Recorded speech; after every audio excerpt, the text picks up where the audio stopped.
사무엘상 17장 25절에서 27절 말씀입니다. 어떤 사람은 말했습니다. 저 사람이 또 올라왔군. 늘 나와서 저렇게 이스라엘을 모욕한다네. 저 사람을 죽이는 사람에게는 왕께서 큰 재물을 내리신다지. 그뿐 아니라 자기 딸과 결혼도 시키고 그 집안에는 모든 세금을 면제해 주신다는군. 그때 다윗이 곁에 서 있는 사람들에게 물었습니다. 저 블레셋 사람을 죽여 이스라엘의 치욕을 씻는 사람에게 어떻게 해준답니까? 저 할례도 받지 않은 블레셋 사람이 도대체 누구기에 이렇게 살아계신 하나님의 군대를 모욕하는 것입니까? 사람들은 그를 죽이면 이러이러한 상을 주신다고 자기들끼리 하던 말을 다윗에게 그대로 해 주었습니다. 아멘. 사람은 위기 앞에서 본능적으로 무언가를 묻습니다. 그런데 그 순간 던지는 질문이 그 사람의 가치관과 정체성을 고스란히 드러내지요. 준비된 말이 아니라 훈련된 표정이 아니라 위기 앞에서 가장 먼저 나오는 그 질문. 그것이 그 사람이 실제로 무엇을 중심으로 살고 있는지를 가장 적나라하게 또한 정직하게 드러냅니다. 오늘 말씀에는 같은 상황 앞에서 전혀 다른 질문을 던진 두 종류의 사람이 나옵니다. 그리고 그 질문의 차이가 이후의 모든 것의 방향을 결정하게 됩니다.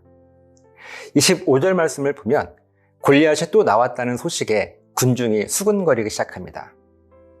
저 사람을 죽이는 사람에게는 왕께서 큰 재물을 내리신다지.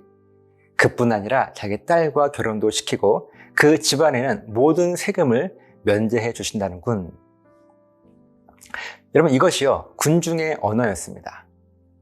골리앗 앞에서 그들이 가장 먼저 한 것은 보상을 계산하는 것이었습니다. 재물, 혼인, 면세, 철저하게 내가 얻을 수 있는 것, 나에게 돌아오는 것을 중심으로 골리앗을 바라봤습니다. 그런데요, 26절 말씀을 보면 다윗이 곁에 서 있는 사람들에게 전혀 다른 질문을 던집니다. 저 블레셋 사람을 죽여 이스라엘의 치욕을 씻는 사람에게 어떻게 해준답니까? 저 할례도 받지 않은 블레셋 사람이 도대체 누구기에 이렇게 살아계신 하나님의 군대를 모욕하는 것입니까? 이 질문이에요. 여러분, 같은 골리앗이었습니다. 그리고 같은 전쟁터입니다. 상황은 똑같습니다. 그런데요, 질문이 완전히 다르죠. 군중들의 질문은 저 사람을 죽이면 무엇을 얻는가 였고요. 다윗의 질문은 저 사람이 도대체 누구인데 살아계신 하나님을 모욕하는가 였습니다. 군중은 보상을 물었고 다윗은 정체성을 물었습니다. 군중은요, 자신에게 돌아오는 것을 계산했고 다윗은 하나님께 일어나고 있는 일에 분노했습니다. 이것이 두 질문의 차이였어요. 그런데 이 말씀 앞에서 한 가지 사실이 주목됩니다. 아까 25절 말씀을 보면 보상에 대한 정보는 이미 공개된 것이었습니다. 군중 모두가 알고 있는 것이었습니다. 큰 재물, 왕의 딸과의 결혼, 세금 면제. 이 보상의 크기를 모르는 사람이 없었어요. 그런데요, 아무도 움직이지 않았습니다. 보상의 크기가 얼마나 큰 것인지를 알면서도 두려움이 이 모든 것들을 이긴 거예요. 보상이 동기인 사람은 결국 두려움 앞에서 멈춥니다. 이익이 충분히 크면 움직이고 위험이 충분히 크면 멈추는 그것이 보상의 언어로 사는 사람들의 한계이죠. 반면 다윗을 움직인 것은 무엇이었습니까? 보상이 아니었습니다. 살아계신 하나님의 군대를 모욕한다라고 하는 사실이었습니다. 다윗의 질문 안에는 이미 분노가 담겨 있었죠. 하나님께서 모욕당하고 있다는 사실이 다윗의 가슴에 불을 질렀습니다. 그 분노가 두려움보다 컸습니다. 소명이 동기인 사람은 두려움 앞에서도 멈추지 않습니다. 유익이 사라져도 계속할 이유가 있기 때문입니다. 말씀을 묵상하며 우리 자신에게 묻습니다. 위기 앞에서, 선택의 갈림길 앞에서 우리가 본능적으로 던지는 첫 번째 여러분들의 질문이 무엇입니까? 내가 이것을 하면 무엇을 얻는가? 이것이 나에게 유리한가, 불리한가? 이 선택이 내 미래에 어떤 영향을 주는가? 여러분, 혹시 이것이 우리들의 첫 번째 질문이라면 우리는 지금 군중의 언어로 살고 있는 것입니다. 그 언어로는 절대로 두려움을 이길 수 없습니다. 그러나 질문이 바뀌면 우리들의 삶의 방향도 바뀝니다. 지금 이것이 하나님과 어떻게 연결되어 있는가?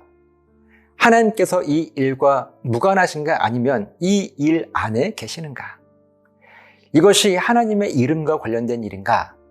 여러분, 이 질문을 붙드는 순간 우리 안에도 다윗 안에 있었던 것과 같은 용기와 하나님 앞에서의 정의감이 불타오르게 됩니다. 지금 여러분의 삶에는 어떤 선택 앞에 서 있습니까?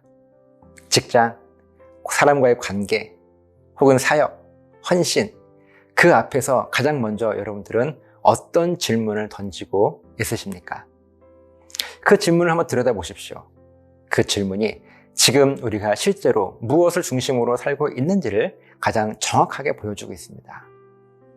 하나님께서 오늘 말씀을 통하여 우리에게 요구하시는 것은 단 하나입니다. 첫 번째 질문을 바꾸라는 것이죠. 보상의 언어에서 정체성의 언어로, 내가 무엇을 얻는가에서 하나님께서 이 일과 어떻게 연결되어 있는가 하는 것으로, 그 질문의 전환이 다윗을 전쟁터에 세웠고요, 하나님의 능력으로 승리하게 되었습니다. 오늘 그 질문의 전환이 우리가 하나님의 능력으로 반드시 승리하게 되는 근거가 될 것입니다. 위기 앞에서 가장 먼저 하나님을 향한 질문을 던지는 저 여러분 되시기를 예수님의 이름으로 간절하게 부탁을 드립니다. 기도하시겠습니다. 하나님, 우리의 삶의 여러 가지 일들 앞에서 우리가 가장 먼저 던지는 그 질문은 무엇입니까? 나의 이익과 혹은 보상과 관계가 있습니까? 아니면 하나님의 영광과 관계가 있습니까? 그것이 이후의 모든 것들을 결정할 것인데, 나의 유익과 만족을 위함이라면 우리는 절대로 두려움을 이길 수 없습니다. 하지만 소명이 우리에게 분명하다면 하나님께서 우리에게 이길 수 있는 힘을 주실 것입니다. 이 믿음의 원리를 깨닫는 우리 모두가 될 수 있도록 도와주시옵소서. 감사드리며 예수님의 이름으로 기도합니다. 아멘.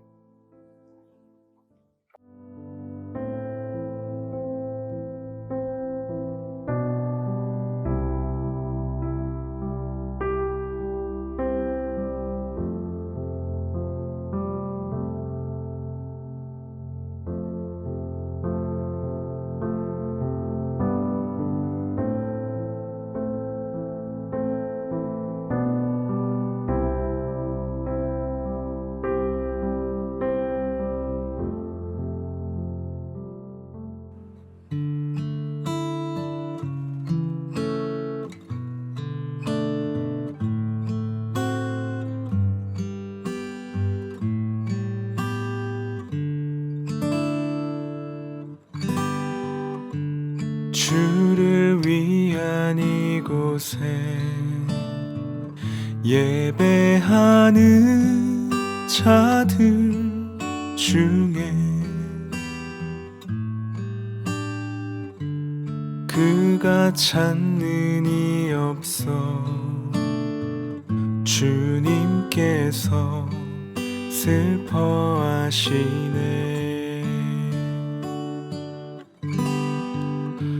주님이 찾으시는 그 한 사람, 그의 배자, 내가 그 사람 되길 간절히 주께 예배하네. 주 은혜로 이곳에 서 있네. 주 임재에 엎드려 절하네. 그 어느 것도 난 필요 없네. 주님만 경배해. 주 은혜로 이곳에 서 있네. 주 임재에 엎드려 절하네 그 어느 것도 난 필요 없네 주님만 경배해